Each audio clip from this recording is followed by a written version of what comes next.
looking, throwing in the end zone. Montana, touchdown, John Taylor. Young to the air, Young to Jerry Rice, touchdown San Francisco. Young stumbles on the way back and fires up the middle. Pass is caught by Owens. Hello, everyone, and welcome to this episode of the 49ers Plus podcast. I'm your host, Al Moriello, and this is your source for the most objective 49ers discussion and analysis, plus timely and entertaining sports and pop culture topics. And today, we'll be diving into the 49ers' dominant 34-3 win at Jacksonville. We're going to go over game stats and thoughts. Brock Purdy with a great bounce-back performance. Deebo and Trent Williams returning, how the offense looked, and we'll look at the defense, Chase Young's impact, swapping out some players at nickelback, Steve Wilks on the sideline, and how much of a difference that ultimately made. In the plus section, we're going to be talking about 3 NFL games, Texans upsetting the Bengals, the Browns beating the Ravens, and the Raiders beating the Jets. We're going to discuss Jimbo Fisher being fired as the head coach of Texas A&M, and we'll conclude by talking some Marvel shows and movies, Loki Season 2, the finale, I have some thoughts, and the Marvels opening this weekend in theaters completely bombed, and I have thoughts there as well. But like always, it starts with the Niners, so let's get right into it. Let's talk Niners. So this was more than just a bounce-back game for the 49ers. This was a statement game against a team like the Jaguars, who've won 5 straight, and the 49ers obviously losing 3 straight. Both teams coming off their bye, Niners having to travel cross-country for a 10 a.m. Pacific time game, but dominated from beginning to end. Let's go through the stats which bear that out. Total yardage, 437 to 221 for San Francisco. Turnovers, Jacksonville had 4. Niners, none. First downs, 20 to 12 for San Francisco. In time of possession, San Francisco plus 6.5 minutes. Brock Purdy, 19 of 26 for 296 yards and 3 touchdowns. Trevor Lawrence, 17 of 29, 185 yards and 2 interceptions. Running the ball, McCaffrey, 16 for 95. Deebo, 3 for 29. Eli Mitchell, 8 for 23. As a team, they ran it 30 times for 144 yards and 1 touchdown. Travis Etienne for the Jaguars led the way, 9 touches only on the ground for 35 yards. As a team, 17 rushes for 59 yards. Receiving, Kittle, 3 for 116 and a touchdown. Brandon Ayuk, 3 for 55 and a touchdown. McCaffrey, 6 for 24. Deebo, 4 for 30. And for the Jags, Christian Kirk did most of the damage, 6 for 104. Calvin Ridley, 2 for 20. Evan Ingram, 4 for 12. Sacks. With the addition of Chase Young, the team had 5 sacks. Bosa with 1.5. Javon Hargrave with 1.5. Cleveland Ferrell with 1. Eric Armstead with a half a sack. And Chase Young with a half of a sack as well. Interceptions for the Niners. Fred Warner and Talanoa Hufanga, 1 apiece. Fumble recoveries. Bosa and Ambry Thomas had 1 each. So a complete game, offensively and defensively, by San Francisco. But here's the question out there, folks. Do people still want to bench Brock Purdy? I know it's 1 game, and I'm not a knee-jerk, hot take type of person. 19 of 26 is basically Brock's game. The 296 higher than his 250-ish average, and 3 touchdowns higher than whatever his average was because he had 12 touchdowns through 8 games. So Brock's really a 20 out of 27, 250 yard, 1 or 2 touchdowns type of quarterback, and he's going to throw interceptions, hopefully infrequently and occasionally, but he did not throw any against Jacksonville and did throw 3 touchdowns. 73% completion percentage, guys. Touchdowns to Ayuk, Kittle, and Kyle Juszczyk. Now, the first touchdown, for those of you that watched the game, before it was cut away in the beginning of the 4th quarter because they were routing Jacksonville, which I thought was awful. They didn't cut away from the Giants-Cowboys game, and that game was a shit show to start the 3rd quarter. But all the scoring came in while we were able to watch it. The first touchdown to Ayuk was a bad decision. Kyle came out in the press conference afterwards and said that's probably the worst decision he's made since he's been here. And Brock Purdy said, hey, that is not something I'm proud of. I should probably run and pick up a couple yards and not throw across my body like that. That touchdown was your typical no, yes, because Ayuk caught it. Now, on the play, Brock Purdy scrambles to his left. He's buying time. I think we all should like the fact that he's not looking to run immediately. Now, he knows he's not Lamar Jackson or Allen or Michael Vick or anybody that's super mobile. He's keeping his eyes downfield, keeping his body and shoulders downfield, prepped to throw. What happened on the play, though, he pointed for George Kittle to get to the left-hand corner. There was nobody. For whatever reason, Kittle drifted back to the middle of the field. I guess he saw Purdy's eyes eyeing up. I'm assuming it was Ayuk who made the touchdown catch. If Purdy just takes it to the corner, Kittle takes it to the corner, Purdy could have thrown that with his left hand for an easy touchdown.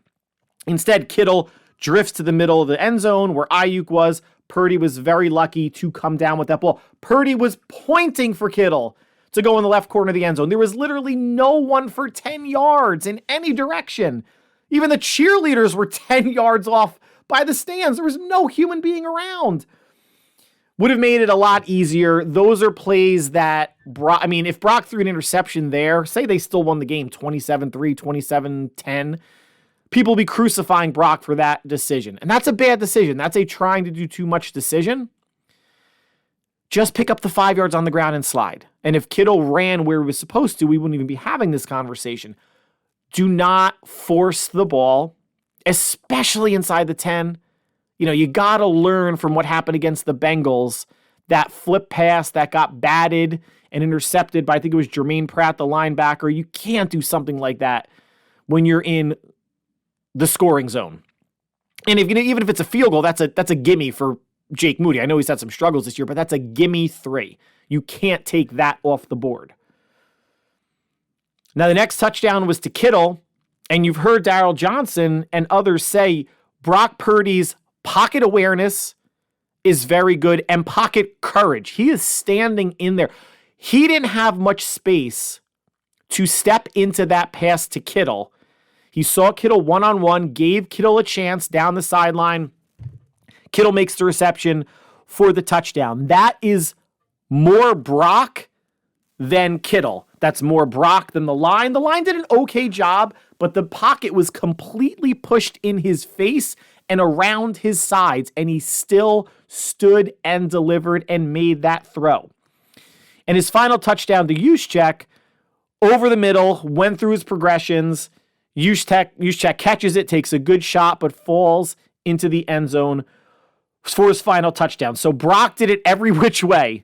Scrambling, keeping his eyes downfield, throwing across his body, which is a no-no. Staying in the pocket collapsing, hitting Kittle down the sideline, and going through his progressions, and getting to his fullback, which is either his third or fourth read on that route. The offense looked a lot better, obviously, right? Thanks, Mr. Obvious. Looked a lot better yesterday, and we can attribute some of that, not all, but some of that to Deebo and Trent Williams returning. Trent looked pretty good. He was up in the air until I think Thursday or Friday. Shanahan said that it wasn't a high ankle sprain, but there was something going on in the lower foot, and he's had ankle issues before. Trent's a big man. When he was leading Deebo and McCaffrey on some of those sweeps, he looked like he was moving pretty good from a layman on the couch recliner as I was watching. So safe to say, famous last words, right, that hopefully Williams didn't re-injure anything and was obviously healthy enough to play and hopefully healthy enough to go this week. Deebo Samuel had 2 wide receiver screens in the first quarter. It's almost like Kyle is twisting the knife. It's not in my back. I don't know if it's on my front or my side or in my thigh or in my ass, wherever it is, of, hey, Deebo's back. Now we're going to bring wide receiver screens back, because you've heard me silently pounding the desk of just because Deebo's out doesn't mean you can't run wide receiver screens. Doesn't mean Ronnie Bell or Ray McLeod can't do that. I just wouldn't give it to Juwan Jennings. In the third quarter, Deebo takes a 23-yard end around for a touchdown. Again, Ronnie Bell can do that. Ray McLeod can do that. They don't do it as well as Deebo, but that doesn't mean those plays shouldn't be there. Deebo made a difference. Had 3 carries, had 4 receptions, I think in total 59 yards on 6 touches.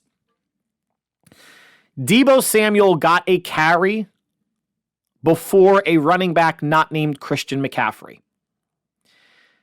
There is something fundamentally wrong with that, because if that's the case, and I don't care about in this instance, situational football, trying to outsmart a defense, bringing Deebo in motion, putting Deebo in the backfield. When Deebo's in the backfield, teams are keying on him, and more often than not, he gets the ball. So I don't know how much Kyle's actually fooling defenses. But to me, the logical conclusion is if Deebo gets a carry before any other running back, then you think Deebo is a better running back than any other running back on the team, which he's not. He's just not. He is a good, very good, talented gadget player that can kind of do it all.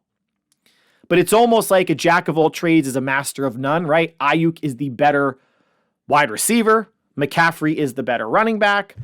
Deebo is a very good wide receiver and let's say an above average running back, and he only got what, 3 carries, 29 yards and a touchdown. Eli Mitchell, 8 carries for 23 yards. Most of them came in garbage time, and Jordan Mason again shut out. McCaffrey had 22 total touches, and 3 or 4 of them came on the last drive when they were really trying to get McCaffrey the record, and Shanahan was aware of that, and he said in the press conference, he's like, I want to lean into that. It's important to, for McCaffrey. I was a little nervous. Of course, you don't want to get him hurt, and I was okay. I've been very critical of the running back usage and even Kittle's usage and maybe some players on defense in terms of spelling players and getting some backups in there for reps and fresh legs. When you're going after a record, to me, it's fine. And I think even Kyle said, he explained it to Doug Peterson afterwards. Peterson understood it was not running up the score. I think everybody got it. So even his carries were inflated by probably another 3. So he really would have had like 13 carries and 6 receptions, but 22 total touches, not terrible. Eli Mitchell, as I mentioned, 8 carries. Jordan Mason, none. Again, I don't get it. I don't understand who Jordan Mason blackmailed on Kyle's family or the organization or so. I don't get it. 8 for 23 is less than 3 yards to carry from Eli Mitchell. It's not going to cut it. Either he's not healthy, not effective, or they're not blocking for him or whatever, but every time Mason's been out there the past couple of years, he's been effective. I don't somebody's got to explain to me. Please, someone in the media, if you're listening, ask Kyle the question. And Eli Mitchell's first carry came at the 2-minute warning of the second quarter. You saw Jacksonville on their lone scoring drive, their field goal drive. Both backup running backs behind Travis Etienne got carries on that drive. Not saying that's why they kicked a field goal and scored. Not saying that at all. But Travis Etienne, in a lot of ways, is nearly or is just as valuable to the Jaguars as McCaffrey is to the Niners. He's the same player, a do-everything player, bigger than McCaffrey, faster, maybe isn't utilized in the running game and the passing game as much, but he is an every down type of back, do-it-all back. And they still got both backup running backs involved in the same drive. Have we ever when's the last time we saw that out of Kyle, where backup running backs were giving carries on the same drive? 34-3, they won. I'm not nitpicking here. It's just the same stuff that I'm just really curious about. You mentioned McCaffrey did not get the record of 18 straight games with a touchdown, so it ends at 7, tied with Lenny Moore. So he does have the record. As nice as it is to have it all by yourself, he is still the leader and still a very impressive stat, right? It's because not only do you need to be in scoring position to get a touchdown, I mean, you can break one for 40 or 50 yards, but you still have to get in, right? Nothing's ever a guarantee. Drives can stall out. You can fumble like he has actually a couple times in the red zone. So good for McCaffrey, 17 straight. And targets, I know I mentioned last week that I would love to see, Deebo, Kittle, and Ayuk each have 7 targets apiece. I keep mentioning force feeding your best players. And McCaffrey, 5 targets. That would take you to 26 passes. And then if you take, the other 5, whether it's McLeod or Juwan Jennings or Juszczyk, Purdy threw it 26 times. Here's what the target share looked like. McCaffrey had 10, Kittle 4, Deebo 4, and Ayuk 3. Of McCaffrey's 10, he caught 6. Of Kittle's 4, he caught 3. Of Deebo's 4, he caught all 4, and Ayuk caught all 3. It worked. Jennings had a target. Juszczyk had a touchdown. The distribution worked from hey, they blew Jacksonville out by 31. But there are going to be games where, and now everyone keeps saying this is a good Jacksonville defense. It's a middle-of-the-road Jaguars defense. I think they're ranked like 14th or 15th overall. It was a good run defense that the Niners went over 140 yards. When I mentioned at the top, 30 rushes for 144 yards and a touchdown, 3 of those were kneels by Sam Darnold at the end. So essentially you had 27 rushes for 147 yards and a touchdown. So that's over 5 yards a carry.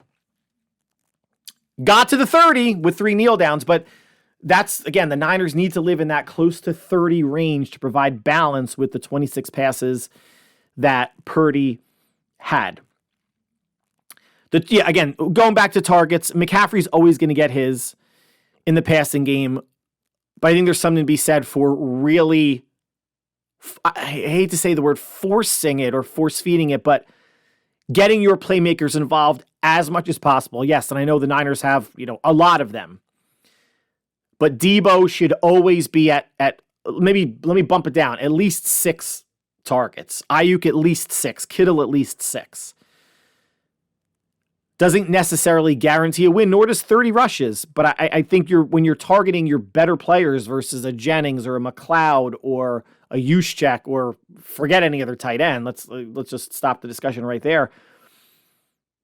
Has the ability to make your offense a little bit more explosive because you're attempting to get your best players the ball more. And this is a team, if all goes according to plan, that they're not going to throw the ball more than 30 times. This is still Shanahan's offense. Purdy throwing it, between 25 and 28 times is probably a sweet spot, unless they get into some sort of a shootout, right? Or they get behind like they did against Cincinnati, like they did against, Cleveland, they really couldn't throw the ball, or Minnesota. Then you could see Purdy throwing it, 30 plus times a game. So just something I'm going to keep an eye on in terms of like target share and target distribution moving forward. But let's flip to the defense. So let's start with Chase Young, his impact. Now, stat-wise, 1 tackle and a half a sack. The half a sack was really good to see as he and Nick Bosa converged on Trevor Lawrence at the same time. That was a strip sack fumble that Bosa recovered. 5 sacks as a team. So we can attribute maybe some more of the pressure by having Chase Young on the field. But let's also remember Jacksonville's offensive line is not that great. They give up sacks, right? So I don't want to say, well, now with Chase Young, the Niners D-line has awoken. Maybe they have, and of course he's giving more juice, but let's temper. It's Jacksonville. Lawrence takes sacks. The line gives up sacks. Let's see how this progresses next week against Tampa. Then they go to Philly, a very good line, and then we'll see what they do Thanksgiving night at Seattle. Diamador Lenore started as the nickel cornerback in the slot for Isaiah Oliver, which meant Ambry Thomas was on the outside. In 3 wide receiver sets and 2 wide receiver sets, Lenore was on the outside. Now, you've been listening to this podcast. You know how I feel about Ambry Thomas. Not a huge fan by any means. Had a pass interference call. Did have that big fumble recovery, which we're going to talk about in a minute. But it was an interesting move just for this reason. Wide receiver 3, Zay Jones, was out. So essentially, Evan Ingram was their de facto wide receiver 3 as tight end. He was held 4 catches for 12 yards. And thank you, Evan Ingram. I have you on my fantasy team. Did not help me. I think I still might get a win, but could have been better. Oliver's the bigger corner. You would think they would go with Oliver against Evan Ingram because he's a tight end. He's bigger than Zay Jones or any receiver that obviously Jacksonville has on the roster. But I guess Steve Wilks, seeing what we saw the last 4 games, quarterbacks are 20 for 20 targeting Oliver, and he's about 88-89% completion percentage allowed on the season. Got away the sacrifice of Lenore over Oliver in the slot. How much better is that versus how much worse is Ambry Thomas compared to Oliver on the outside? There's going to be a give and take with that. And again, you still have Samuel Womack in the wings. Maybe he can play outside. He can play inside. I do not like Ambry Thomas outside. I really don't. It worked against Jacksonville. Christian Kirk got his. Ridley held in check. Beyond held in check, 2 for 20. And Evan Ingram, 4 for 12. So for this week, taking Oliver out was a good move. And Lenore, even though he's not super shifty, he has more of the body type for nickel. He's a smaller corner. Usually your slot cornerbacks are smaller. They're not 6 foot, 6'1" like Oliver is. Lenore's 5'10". That's Quan Williams was, I think, 5'9" when he was with the 49ers. That's the prototypical slot corner. Usually your slot receiver is a smaller receiver, not someone like a Juwan Jennings at 6'2", 6'3". All that being said, good adjustment by Wilks. Worked for this week. Let's see moving forward. And sticking with Steve Wilks. Wilks moving from the booth to the sideline. Please slow down and say, see what happens when Wilks moves to the sideline, the Niners dominate. First off, Jacksonville, while a good team, probably not as good as their record, in their 5-game win streak, other than the Bills, on a neutral site in Germany, or London, wherever they were, hasn't really beaten anybody of note. And it's still, to me, not as big a deal as people are making it. Look, for any coordinator, you have to think being up in a booth is more beneficial because every play you can see schematically what the offense or defense is doing against you. You can see alignment. You can see personnel a little bit better, right? You are up high. You can see down on the field how the opposing team is lining up. Much harder, if not an impossible angle from the sideline. But what there is more immediate communication with your players. And you saw that. And you saw that from cameramen going to Steve Wilks, talking and encouraging Charvarius Ward after he broke up a possible touchdown throw to Christian Kirk.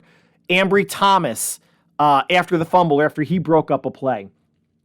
It was interesting to see on Fred Warner's interception, in which Javon Hargrave got great push and pressure on Trevor Lawrence, coming back. No smile from Steve Wilks. He's not a rah-rah guy. He's not a high-energy guy. He's not going to hype up the defense, obviously. You guys know this, the way D'Amico Ryans or Robert Saleh did, but it's just the communication, the troubleshooting something immediately. He could walk over to a lineman, a linebacker, a corner, a safety, talk about something, encourage, pats on the back, the helmet, the shoulder, the butt, whatever it may be, when they do something good. I'm not a big believer that these players need that, right? They're grown men. They're getting paid well. They should have all the motivation in the world to want to play and win and not let their team or teammates down. So I don't think a coach is going to make the difference of someone making a tackle or an interception or a sack or a pass breakup or not because he's a hype guy.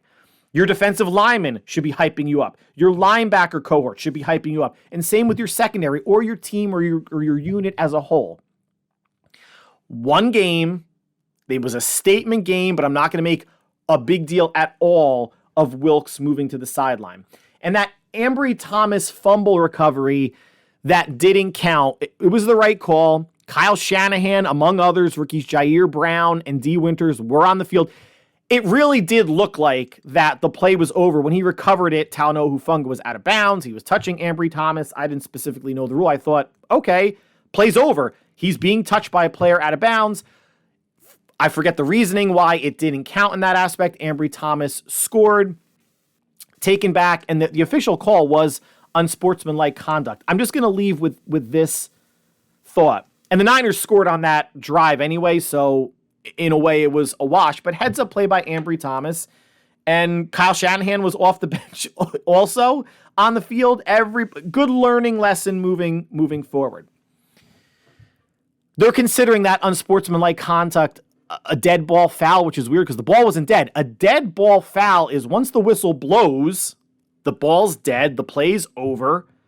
Then you can assess after that. Taunting is also considered unsportsmanlike conduct. This is a very minor thing, but something I mentioned to friends watching, it was a Bills game a couple weeks ago. Was it against the Bengals? Was it maybe against the Bengals? Josh Allen ran one in, pointed at one of the Bengal defenders when he was at like the 5-yard line because he juked him or pretended to throw, got him in the air, ran around him, and then pointed at him on the way to the end zone. Flag was thrown. Unsportsmanlike conduct for taunting. To me, this is an N of 1, but I think it's a very rational take. If a flag is thrown on a player during a play, and that's a 15-yard penalty, which got assessed either on the kickoff. They didn't want to do it on the extra point, so Buffalo had to kick off from their own 20. But if even taunting is called wherever the taunting occurred, it should be 15 yards from that spot, replay the down. You did something illegal in the field of play with the ball in your hand, and you did something, it was a dick move. Sometimes holds aren't intentional. It just happens. Sometimes, face masks aren't intentional. It happens. Head-to-head collisions or tackles. Sometimes it's not intentional, right? Sometimes the offensive player maybe ducks, braces for a hit, or is going down, and it just changes the launch point or how the defender wants to tackle. If you're taunting someone, that's intentional. You're doing it on purpose to be a dick. I would love to see someone in the competition committee bring that up and change that rule. And honestly, how often does it happen? Tyreek Hill was the biggest offender. Every time he was scoring a touchdown, he would look back at a defender and give like the 2 fingers peace sign. Wait until you get into the end zone, dick. It's a dick move. It's not necessarily premeditated, but you're doing it on purpose to show somebody up. Should not be a dead ball foul. I know I got on a soapbox with this a little bit because to me, the Niners play makes sense. Players came off the bench, happened during a return, should be penalized right there. If you're taunting someone, while not the worst thing in the world, it's a flag, you're being a dick, you should be penalized from the spot of the taunt. I will leave you with that because that concludes the 49ers section of the podcast. Please stick around. I'm going to be talking 3 games, Texans, Bengals, Browns, Ravens, Raiders, Jets, Jimbo Fisher fired at Texas A&M, Loki Season 2 finale, and the Marvels completely flopping at the box office. Stick around. It's plus time. So let's start off and stay in the NFL. 3 games that I thought were interesting, and again, just highlights the week-to-week nature of the league. The Houston Texans going into Cincinnati and beating the Bengals 30-27. Total yardage in favor of the Texans, 544 to 380. Turnovers, Houston had 3, the Bengals only 2. First downs, 28-20 in favor of Houston. Time of possession, Houston had a 3-minute advantage. CJ Stroud, rookie sensation at this point, like Ricky Vaughn from the Cleveland Indians, 356 yards, 1 touchdown, 1 interception, lost 2 fumbles. Houston's rushing is really what, in a way, helped balance their offense and save the day. 34 rushes for 188 yards and 2 touchdowns. Devin Singletary led the way with, I believe, 150 yards on the ground. And Stroud has shown his clutch gene the past 2 weeks. Last week versus Tampa, 75-yard touchdown drive in 40 seconds. Yesterday against Cincinnati with 1:33 left, drove down the field for a game-winning 38-yard field goal. And the previous drive, Stroud threw an interception with 3:41 left to go in the game, shook it off, got the ball back, and went down the field for the game-winning touchdown. Bengals are only I'm sorry. The Texans are only a game behind the Jaguars in the South. Houston, beyond feisty, they are playing complete and complementary football. CJ Stroud looks mature beyond his year because he's only been in the league for a half of a year. And again, it's a great half-year sample. We'll see if D coordinators or the league or whatnot adjust. And kudos to DeMeco Ryans. If the season ended now or they lose, if they lose 8 straight, he's not going to be, coach of the year. But if he can get this team to 7 or 8 wins, and looking at their schedule, they very might get that and maybe even threaten for a wild card at this point. You would really have to consider him coach of the year. Look at what he took over. Complete mess of an organization, what he's doing with a rookie quarterback, rookie receiver. He's got a lot of youth on the team, and it's coming together quicker than people thought. Folks out there, probably myself included, didn't think that they would win 4 or 5 games all year. And they have 5 wins through 9 or 10 weeks, or 9 or 10 games. I'm not sure if they're 5 and 4 or 5 and 5, but they're a game behind the Jaguars. Kudos to the Texans. And again, Bengals, they won 3 in a row. Burrow's back, healthy, beat the Niners by 14, world beaters, and they lose week to week, guys. That's, again, why power rankings weekly don't mean anything to me. The Bengals are still a very good team, but they are currently now in the bottom of the AFC North. They had a chance to pick up a game on the Ravens, who lost to the Browns 33-31. Cleveland had more first downs, 24-17, a 9.5-minute time of possession advantage over the Ravens. Cleveland was down 17-3 at the end of the first. They were down 31-17 to start the fourth and scored the last 16 points of the game to win. It was 31-24, and I believe it was an interception return by their corner, Newsome. Kicker missed the extra point to make it 31-30, so they still had to get a stop, get the ball back, and Deshaun Watson led them down for a game-winning field goal. The Browns and Ravens sport the top 2 defenses in the AFC, or overall. I think it might be overall. Did not play like it, at least from a points perspective. And yes, I think the Ravens, got 7 from their defense. The Browns got 6 from their defense. They missed the extra point. Any defense, any defense could be had any week, right? It's such a week-to-week league. Like I said, the Browns, last podcast, the Browns play the Ravens close and have had some pretty good wins against them the past couple years. I think it was a dig deep game when they got down 17-3 in the first. The game could have gotten away from them. And even 31-17 to start the fourth. Game could have gotten away from them. Kudos to Cleveland.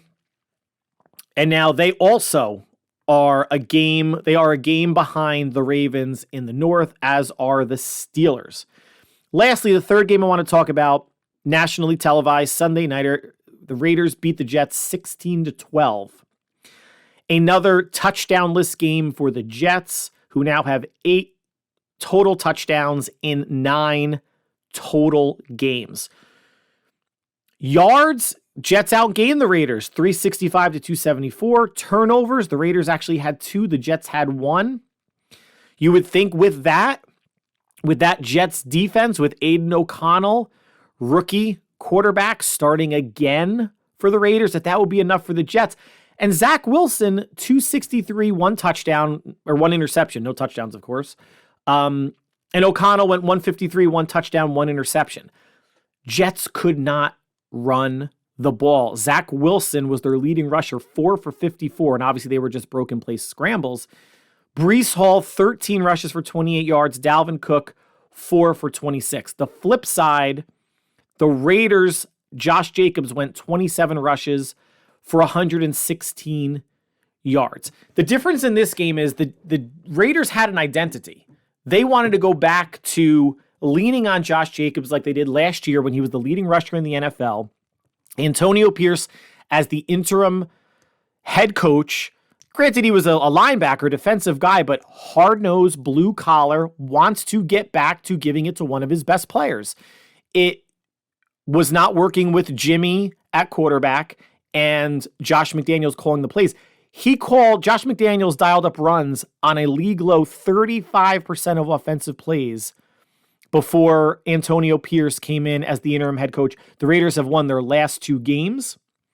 They have an identity. They're going to run the ball. They're going to feed Jacobs and any Zamir White, any Amir Abdullah, any running backs that they have behind them. And yes, Devontae Adams is their de facto number 1 receiver. They got some production in a tight end out of a touchdown out of tight end Michael Mayer, Jacoby Myers. There was a Hunter Renfrow sighting on a 3rd down. Antonio Pierce might be working his way towards a full-time head coaching gig with the Raiders. And you know what? Good for him, because that is an organization that needs some stability. As for the Jets, I don't know how much faith the Jets have in Zach Wilson. I know fans don't have a lot of faith. Who knows how much faith the players have in him. But Nathaniel Hackett, how do you dial up an offensive game plan where Zach Wilson throws the ball 39 times? And your 2 running backs, Breece Hall and Dalvin Cook, have 17 carries total between them. Shouldn't that be flipped? I know that there's offensive line issues with the Jets. I get it. The Raiders are not a world beater type of defense. They should have run the ball 35 times. Yes, it looks like you're taking the ball out of Zach Wilson's hand. And yes, he played a clean game until the second to last drive where he threw an interception where the linebacker made a great read and break on the ball to pick it. If because of that interception you want to say this game is Zach Wilson's fault, okay. He was certainly a large contributing factor. Nathaniel Hackett did not help. And think about it this way. Last year, Nathaniel Hackett is the coach of the Broncos, and Zach Wilson, as the quarterback of the Jets for how many games he started, were considered 2 of the biggest laughing stocks in the NFL. So what do the Jets do? They decide to combine them. This isn't Voltron, where if you take, 5 separate pieces, 5 different lions, that you're going to get like some sort of a super being or a super robot. Combining Zach Wilson and Nathaniel Hackett does not make either one of them better. It makes it worse. And yes, this wasn't the plan because Aaron Rodgers got hurt. I get it. But can we at least I said at the beginning of the season, Nathaniel Hackett is Adam Gase. Adam Gase was the offensive coordinator for the Broncos when Manning had his MVP season. It was Manning and Demaryius Thomas and Eric Decker and Julius Thomas. It had nothing to do with that. Manning was the offensive coordinator de facto, and Nathaniel Hackett with Aaron Rodgers. And yes, Aaron Rodgers had a down year last year, but he was declining. Hopefully he doesn't decline that much for Jets and Jets fans' purposes, but these are not good offensive coordinators, guys. And Hackett and Wilson together, it's a disaster. How do you fix that? I mean, I was watching the post game on SNY. Tyler Conklin the tight end was being asked, what could be done? He's like, we have to look to leadership. I don't have any answers for you on offense. And he doesn't. Saleh doesn't. Nathaniel Hackett doesn't. Zach Wilson doesn't. Awful. But I think the answer is you got to run the ball more than you throw the ball. And you can't die on the Zach Wilson hill. Today or tomorrow, whenever you can do it, release backup quarterback Tim Boyle. Elevate Trevor Siemian to the 53-man active roster. And if you like Tim Boyle that much, sign him to the practice squad. Tim Boyle, you can't, no matter how bad Zach Wilson's playing, you can't put Tim Boyle in because he's absolute trash. You could put Siemian in, and now that you're 4-5 and you have your next 2 games at the Bills and at home for Miami, you're staring at 4-7. You're staring down the pike at 4-7. And some of the winnable games that we thought later on, the Texans, the Falcons, those really winnable. You got rolled by the Chargers, couldn't put a touchdown up on the Raiders, and your defense did its job. They held them to 16. Defenses can't pitch shutouts. Really, hardly ever in the NFL. And what do you want them to hold teams to 10 points or less so you can kick 4 field goals and win 12-10? It's not going to happen. Carson Wentz, quarterback, I read yesterday, called the Jets before he signed with the Rams, was open to playing for the Jets because he knew that was his avenue to playing more so than sign with the Rams. And I know Stafford's dealing with a thumb issue. The Rams are on a bye this week. we'll see who's going to be the quarterback this week when they host Seattle. But Carson Wentz called. I know Carson Wentz probably isn't the savior, and he's probably not a good teammate from all reports. I think he gets a little bit of a bad rap production-wise. I think he's better than people think. Better than Zach Wilson, better than Tim Boyle, better than Trevor Siemian. And you said, nah, we're good. Stop convincing yourself, Jets coaching and management and GM, whatever, that just because he was the number 2 pick, that Zach Wilson's going to turn into something. He's not. The clock struck midnight. He's a pumpkin. He's a pumpkin that's rotting in a cesspool.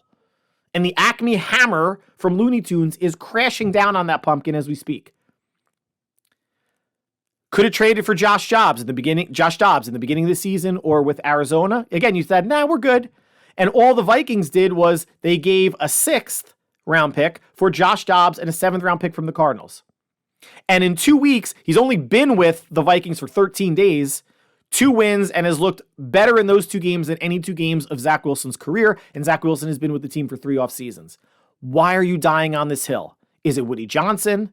Is it Joe Douglas? What's the issue, Jets? If you can sneak into the playoffs and Aaron Rodgers can come back, and I'm still have my doubts or hesitations about that, if Rodgers does come back, you can make some noise with that defense. Now, the AFC is loaded, so you're not going to get a home game. You'd be on the road the first game. You're probably a one and done, but at least it gives your fans some sort of hope. Zach Wilson is giving your fans nothing but ulcers. You got to get off the Zach Wilson hill. It's really unbelievable. Speaking about getting off of a hill and actually letting go of someone who's not performing, Texas A&M college football yesterday, Sunday, fired head coach Jimbo Fisher. He will get the largest buyout in college sports history, as Texas A&M will still owe Fisher more than $76 million, nearly triple the largest known college buyout. According to the terms of the contract, Texas A&M will owe Fisher $19.2 million within 60 days, and then pay him $7.2 million annually through 2031. This is like the Bobby Bonilla $1.2 million annuity thing that he's still getting. I'm not sure when that's going to end. So he's got another 8 years, 7 years, I guess, 2024 will be the next year, of getting $7.2 million annually. There is no offset or mitigation on those payments, and the annual payments start 120 days after termination. No offset or mitigation, meaning if Jimbo Fisher gets a head coaching job next year, he gets paid by his new team and still gets all of the $76 million from Texas A&M. Unbelievable.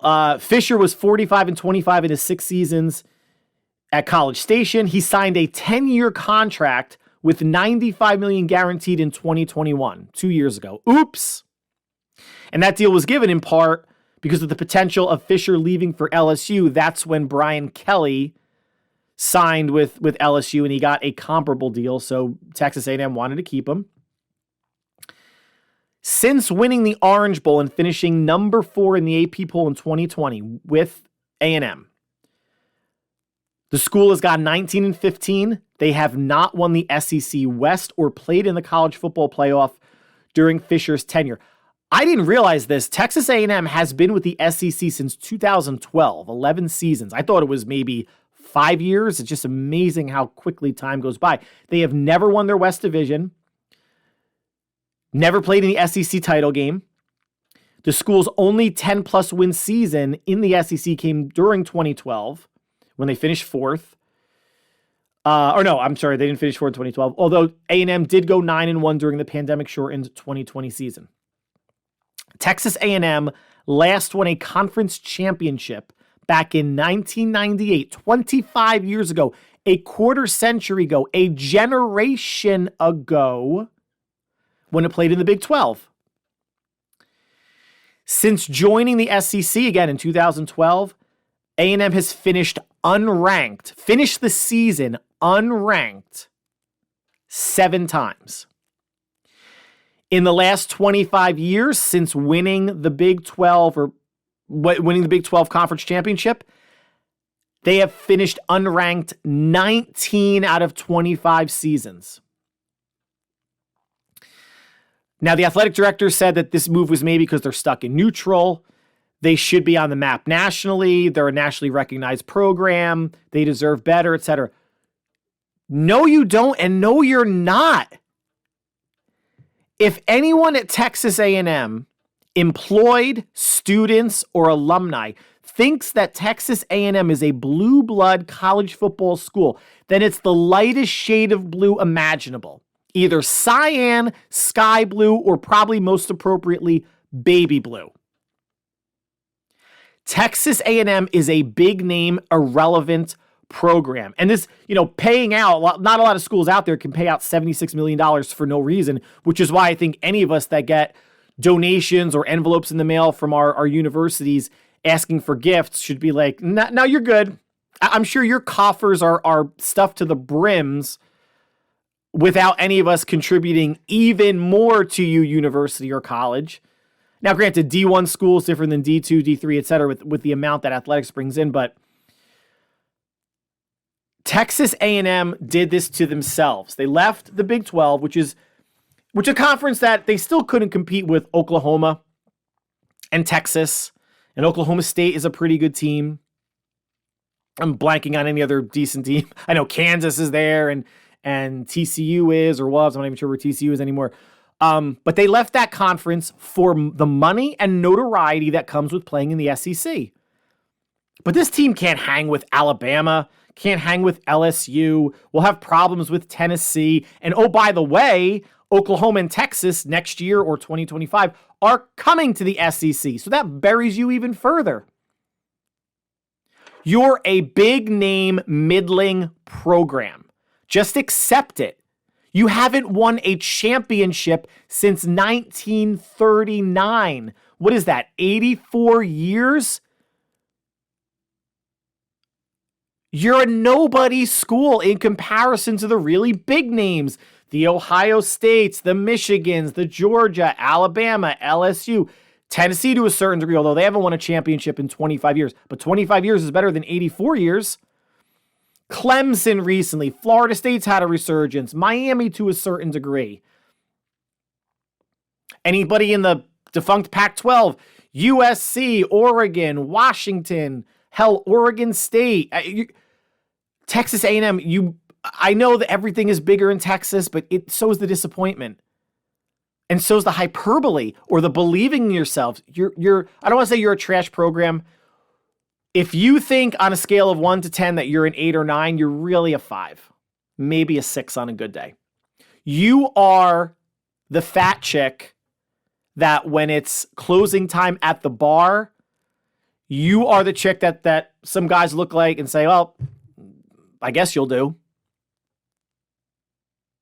And it's not going to get any better. Who knows if they're going to swing for the fences and wind up getting a big name head coach or someone smaller that's had success at a smaller school. But A&M, you ain't who you think you are. So now let's jump to TV. Marvel, not Cinematic Universe, we'll get to that in a second. Loki Season 2 series finale dropped Thursday, about 4 days ago. It was confirmed that this was the series finale. It was a fun, fast-paced episode of essentially Loki trying to get the Victor Timely character, who is one of Kang the Conqueror's variants from late 1800s Chicago, to fix something, a machine at the Time Variance Authority that's always exploding, that's not able to handle all of the fractured or branched timelines, alternate timelines that are being created. And now that Loki's able to control him slipping in time, he's able to keep going back in time until he's able to fix this machine. So there's a funny sequence of him asking, well, how long will it take me to learn the science of this so I can maybe help you guys out with fixing this problem? They're like, oh, years, decades, centuries. And then immediately it flashes to a black screen that says centuries later. So it's almost like Groundhog Day. He keeps replaying the same day. And over time, he's building up knowledge on how to become some sort of a astral engineer or scientific engineer for this device. And he's able to, over time, do it more quickly, that he's able to give Victor Timely more time in this radiation suit to get across this walkway insert something into this big contraption, shoot it at the big device that's trying to control all the timelines and fix it. But it just doesn't work. And Loki winds up getting transported to the end of time, where He Who Remains, who is essentially Kang the Conqueror, a time traveler, to keep playing out the scene from the finale of season 1, where Loki's female variant, Sylvie, is trying to kill Kang because she thinks that'll set things right, and that actually makes stuff worse. And Loki keeps trying to stop her, can't stop her. Sylvie keeps killing Kang, and Loki keeps coming back to try to stop her. And eventually, he's able to freeze Sylvie in time, sits down with Kang, has the conversation of, there's got to be another way. What can be done? And Loki figures out that there's another way, and it's, all right, I'm going to go back to the TVA where we're trying to fix this device that's going to keep all the timelines in check. He goes back, he destroys the device, and he becomes the instrument in the Marvel universe that is keeping all of the alternate timelines under control. And you actually see him at the end sitting on a golden throne with basically all of the timelines in his hand. And he's able to keep them safe, keep them from branching or fracturing further, I guess it's assumed, which is a very interesting fate for Loki, given he wanted to be a conqueror and more important than his brother Thor. His character development over the course of these 2 seasons was really fantastic.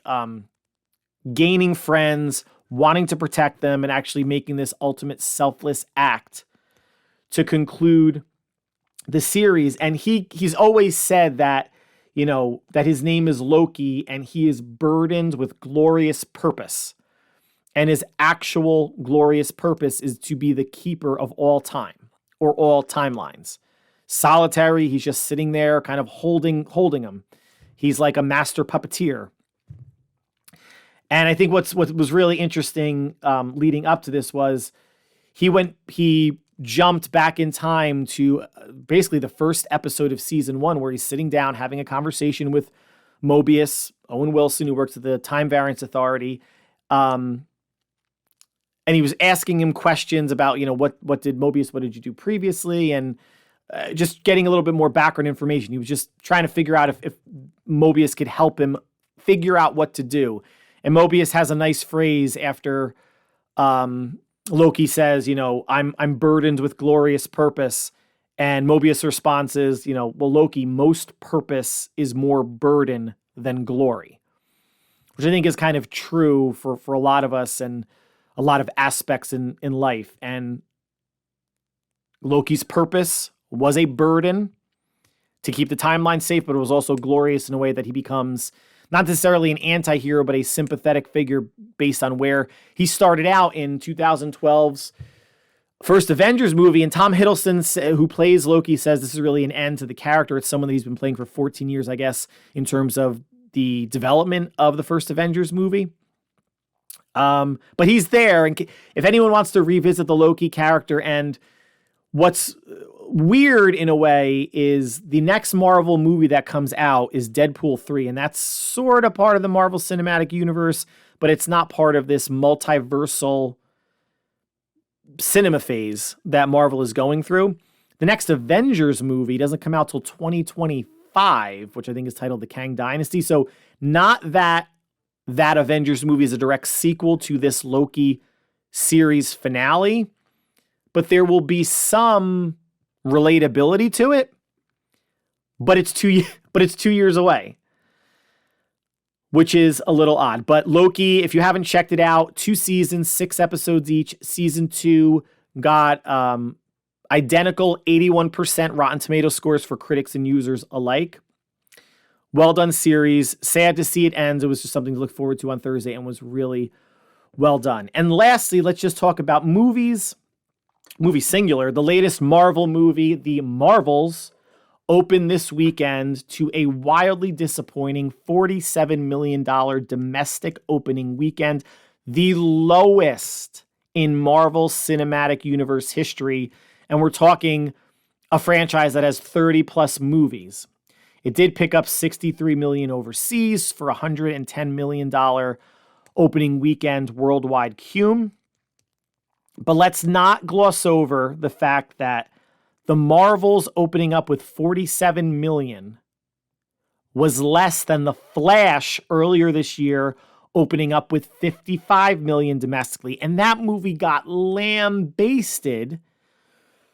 And a lot of it had to do with the issues that the lead actor had, the lot of rewrites and reshoots, Michael Keaton as Batman. There was a lot to bring in an audience. And I still would say it's one of, if not the most fun DCU movie that I've seen. Not the best one. The best one is Wonder Woman.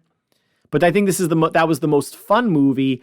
And people, and I've said before, because they feel like they've been burned on DCU movies, or they feel like, well, the reboot is happening in 2 years with the new Superman movie coming out, so why bother even checking this out? No one really went to see The Flash, but less people went to see the Marvels. And some of it people are blaming on, well, because of the actors' strike, the actors, actresses couldn't get out there and promote the movie. How much would that have done? Like, when you're out there promoting a movie, you're at, junkets, you're with the press, you're not going door to door like a Jehovah's Witness asking people to watch your movie. People weren't going to see it anyway. And it's so disappointing because the first Captain Marvel brought in $153 million domestically its opening weekend. This was a 70+% drop. And like I always say, for the most part, there is going to be attrition, financial attrition, going from movie 1 to movie 2 to the sequel, but not a drop like this. This is a movie that apparently cost $220 million to make, $100 million to promote. So $320 million total. It needs to hit at least $640 million around the globe to break even. Because remember, on average, movie theaters keep half of a ticket receipt. They're not going to get there. What are they at, 110 now? I mean, if it gets to 250 globally, I would be shocked. And listen, this isn't a woke thing. This isn't a gender thing, movies led by males versus females. There may be some MCU fatigue, although why did Guardians of the Galaxy 3 do well? Maybe the folks that saw Captain Marvel, the first one, weren't as into it. Maybe people didn't watch the Captain Marvel show on Disney Plus, which was good and fun. I enjoyed it. So maybe there wasn't relatability to the new characters. But I think movie companies need to be really judicious on the types of movies that you can really push a female lead front and center. Captain Marvel, I think, did well for 2 reasons. One, it was a good, fun movie, and Brie Larson, I think, was a really strong lead. Plus, it was the bridge movie, in a way, between Avengers Infinity War and Avengers Endgame. Remember, at the end of Infinity War, as Nick Fury is disappearing, he uses the beeper to contact Captain Marvel before, obviously, Endgame came out a year later. And then the Captain Marvel movie came out in between. Not that the interest in Captain Marvel has died down. It is 3 years later, or 3 or 4 years later between Captain Marvel and the Marvels. But you need a stone cold lock, ironclad franchise that could carry the weight of a complete box office draw lead. And for the most part, those leads are male actors. Star Wars got away with it with Daisy Ridley because it's Star Wars. Plus, you still had Adam Driver, the actor that played Poe Dameron. I'm blanking on that. Carrie Fisher, Mark Hamill, Harrison Ford, R2-D2, C-3PO. There was so many known elements that, and then you saw Star Wars ticket receipts went down between episodes 7, 8, and 9 because the quality of the movies went down. You could do it with something like Hunger Games with Jennifer Lawrence. The books were a worldwide sensation. those are actually movies that I think some made more money as it went from, I think, maybe book 2 to book 3, or book 3 was broken up into 2 parts, Mockingjay Part 1 and Part 2. You really need an established intellectual property. And when you're talking about a book, you're not changing, whoever the Jennifer Lawrence's character plays. I was actually watching the movie last night, Mockingjay Part 2. Katniss. You're not going to change her to male for no reason. So, I mean, obviously in the books, she's female. She's going to be a female lead in the movies.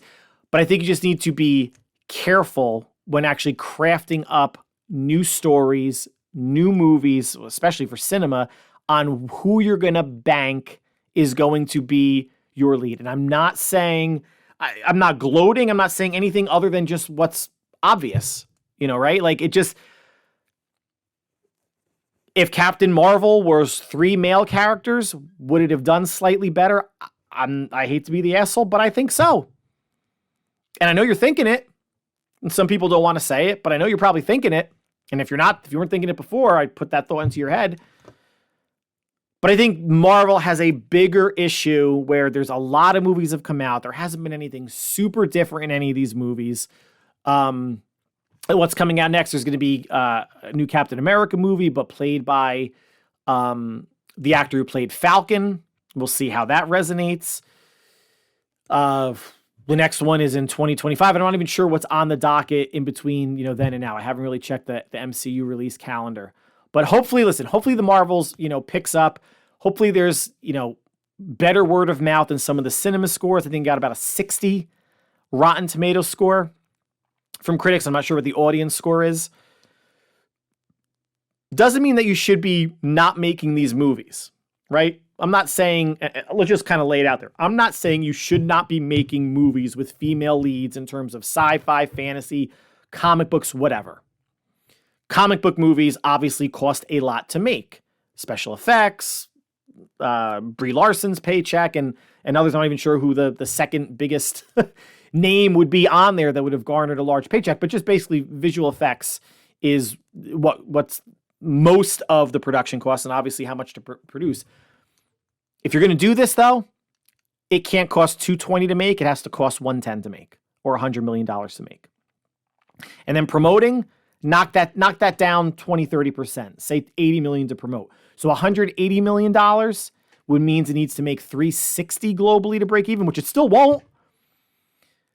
But you just have to think about it. And you may have seen a movie for there was a movie that came out recently, a sci-fi movie that I actually want to check out. I'm not even seeing commercials for it anymore, but it was the same director that directed Rogue One, and it was about like artificial intelligence, sci-fi. And I apologize that I'm blanking on the name of the movie, but that was made for, I think, under $50 million, and the effects were fantastic.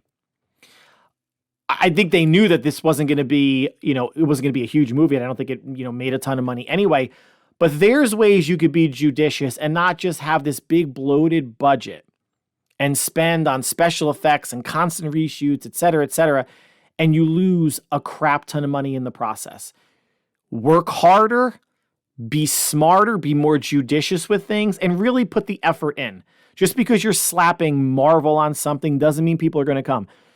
People certainly weren't coming by slapping DC on movie things, but we'll see with the Superman movie that's going to be coming out in, I guess, a year and a half, if people are going to come to it. But not a great start for the Marvels, and I'm sure it's going to peter out more rapidly than Disney would like. But in some ways, gonna sound harsh, like they kind of dug their own grave with the story that they chose to tell and how much they decided to spend on it.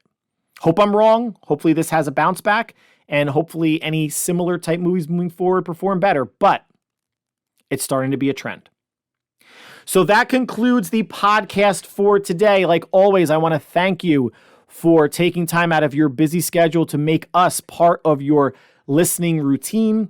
The next podcast will be dropping on Thursday, where I go over anything else noteworthy from the 49ers throttling of the Jaguars. We will look ahead to Sunday's matchup back in Santa Clara against the Tampa Bay Buccaneers, and anything that is noteworthy from a Plus content perspective. So until then, be happy, be safe, and we will talk soon. Take care.